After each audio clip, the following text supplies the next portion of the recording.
my first trip abroad, and I didn't understand a thing. I had dreamed of going abroad for years. I used to watch YouTube videos of travelers exploring new cities, tasting foreign foods, and smiling in front of famous landmarks. It all looked so magical, so full of freedom. But deep down, I always knew there was one thing that scared me. I didn't speak English. When I finally got the chance to travel overseas, I was nervous but excited.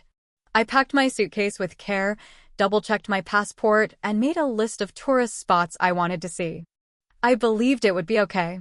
I thought, people are nice. I can use Google Translate. It'll be fine.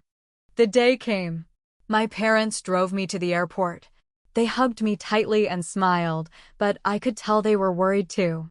My mom kept repeating, "Be careful and call us when you land." At the airport, everything felt enormous. The lines were long, announcements echoed in English, and everyone looked like they knew exactly what they were doing. I felt out of place. When I reached the immigration counter, the officer looked at my passport, then at me. "Purpose of visit?" he asked. I froze. I panicked. Travel? Happy?" I said, awkwardly. He looked confused, but eventually stamped my passport. I was in. Stepping outside the airport, I expected to feel free. Instead, I felt overwhelmed.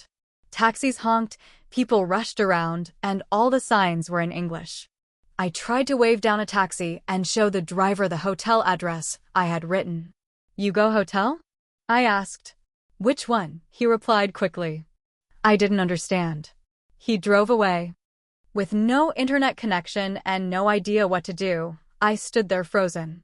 My phone couldn't even open Google Maps. After some time, I found a small restaurant nearby. I walked in, stomach growling. I pointed randomly at something on the menu, hoping for the best. The food arrived. It wasn't bad. But when the bill came, I panicked again. $34, the waiter said. "I go hotel. Bring money?" I replied helplessly. He didn't smile. Eventually, I paid with the cash I had, leaving barely anything for the rest of the day. I stepped back into the street, unsure where to go. Wandering the city, I felt like a ghost. People walked by chatting, laughing. No one noticed me. No one spoke to me. I couldn't even ask for directions. I sat on a bench in front of a cafe and just watched people. Everyone looked like they belonged. Everyone spoke the language. I felt like a child trapped in an adult world. Night came. I checked my phone. Still no signal. The streets started to empty. I didn't know where I was anymore. That's when I heard a voice. "Do you need help?" I looked up and saw a girl about my age. She smiled warmly. "Yes," I said quickly. "Hotel." I lost. "Let me see," she said. I showed her the address. She nodded. "Come on, I'll walk you." We walked together quietly. She asked simple questions and used gestures. I did my best to answer. We laughed awkwardly a few times. When we reached the hotel, I turned to thank her, but she had already waved goodbye and walked away.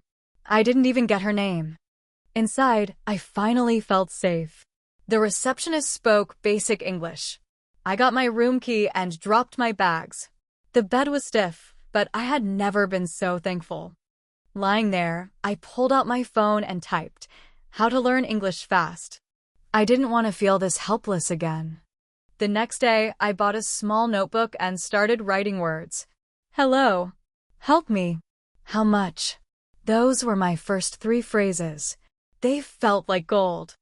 Months passed. I studied every day. I watched English shows with subtitles. I joined online groups. I started talking to strangers online.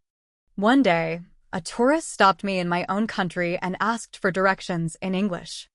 I answered, fluently, confidently. That day, I remembered everything: the airport, the fear, the silence. And I realized I made it. You can too.